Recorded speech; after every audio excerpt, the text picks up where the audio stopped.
ইলিয়াস কাঞ্চন ভাইয়াকে আমি সামনাসামনি পেয়েছি অনেকবার। ওনার কিছু প্রচেষ্টা তো আছেই সামাজিক কর্মকাণ্ডে, কিন্তু কাজে আমি পাইনি। আই এম সো আনলাকি বলতে চাই যে পাইনি। ওনার মতো একটা হাস্যোজ্জ্বল মানুষের এরকম একটা কঠিন রোগ ধরা পড়বে, এটা আমাদের জন্য খুবই দুঃখজনক। ভাইয়া অনেক অনেক অনেক সোবার, ডাউন টু আর্থ, অনেক ভালো একটা মানুষ। আর আমরা আস্তে আস্তে আমাদের যতগুলো উজ্জ্বল নক্ষত্র বা তারা ছিল হারিয়ে ফেলছি। তো সো শুনলেই ভয় লাগে। এই ধরনের গুজব যে ছড়ানো হয় এটা খুবই প্যাথেটিক। আমার কাছে মনে হয় মানুষের জন্ম মৃত্যু নিয়ে কোনো মানুষের যদি মনুষ্যত্ব থাকে এ ধরনের কাজ করা উচিতই না। ইলিয়াস কাঞ্চন ভাইয়াকে আমি সামনাসামনি পেয়েছি অনেকবার। ওনার কিছু প্রচেষ্টা তো আছেই সামাজিক কর্মকাণ্ডে, কিন্তু কাজে আমি পাইনি। আই এম সো আনলাকি বলতে চাই যে পাইনি। দ্বিতীয় আপাকে পেয়েছিলাম, ভাইয়াকে পাইনি। দ্বিতীয় আপাকে একটা ছবিতে আমি আলমগীর ভাইয়ের ওয়াইফ, মানে আমার ভাবি হিসেবে, বোন হিসেবে পেয়েছিলাম। আর মানে পাইনি। কিন্তু ওনার সম্পর্কে বলতে চাই এটা খুবই দুঃখজনক। ভাইয়া অনেক অনেক অনেক সোবার, ডাউন টু আর্থ, অনেক ভালো একটা মানুষ। ওনার মতো একটা হাস্যোজ্জ্বল মানুষের এরকম একটা কঠিন রোগ ধরা পড়বে, এটা আমাদের জন্য খুবই দুঃখজনক। আর আমরা আস্তে আস্তে আমাদের যতগুলো উজ্জ্বল নক্ষত্র বা তারা ছিল হারিয়ে ফেলছি। তো সো শুনলেই ভয় লাগে।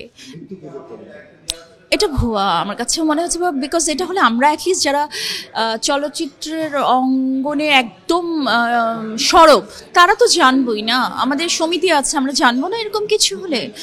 এই ধরনের গুজব যে ছড়ানো হয় এটা খুবই প্যাথেটিক। আমার কাছে মনে হয় মানুষের জন্ম মৃত্যু নিয়ে কোনো মানুষের যদি মনুষ্যত্ব থাকে এ ধরনের কাজ করা উচিতই না।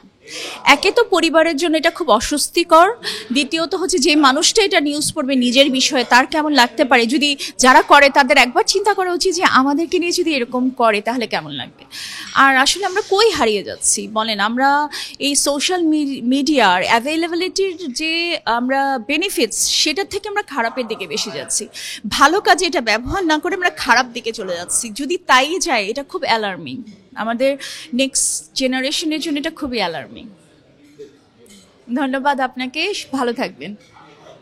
শিশুদের নিয়ে একটা গল্প, শিশু পাচার জাতীয় একটা গল্প, এটাতে কাজ করছি। লীলাবন্ধন এটার নাম, ডিরেক্টর জাহিদ ভাইয়ার। তো আপনাদের ভালো লাগবে আশা করি। কাজ হয়ে গেছে, এডিটিং চলছে, গান টান সব কিছুই হয়ে গেছে, ডাবিং বাকি আছে। আশা করছি নভেম্বর ডিসেম্বর এটা আমরা প্রেক্ষাগৃহে না দেখতে পারলেও জানুয়ারি ফেব্রুয়ারির দিকে আমরা কোনো একটা অকেশন টার্গেট করে দেখতে পাবো, এবং এটা বাইরেও যাবে। আর এছাড়া করছি child of the station, Zafar Al Mamun ভাইয়ের। ওটাও বাচ্চাদের নিয়ে একটা গল্প, মানে বুঝলাম না এবার বাচ্চাদের নিয়ে দুটো কাজ পরপর হয়ে গেছে। এছাড়া আর কাজ করছি, আসলাম ভাইয়ের একটা কাজ করছি। ছবির নামটা আপাতত না বলি, ভাইয়াই বলবে। ভাইয়া এটুকুই বলতে বলেছে, ওটাও মৌলিক গল্পে। আমার যেটা হয়েছে, আমার যেটা টার্গেট ছিল এতদিনে, আমার কাছে মনে হচ্ছে সেটা ফুলফিল হচ্ছে। আমি অফ ট্র্যাক বলবো না, মৌলিক গল্প নিয়ে কাজ করছি। এটা কিন্তু কোনোটাই সোশ্যাল এরকম না, কমার্শিয়াল ফিল্ম, কিন্তু খুবই লাইফ থেকে না, যা এখনকার ট্রেন্ড। এই ট্রেন্ডটা আমরা যত ধরে আগাতে পারবো আশা করি আমাদের চলচ্চিত্রের জন্য, আমাদের শিল্পী গোষ্ঠীর জন্য অনেক প্লাস পয়েন্ট হবে।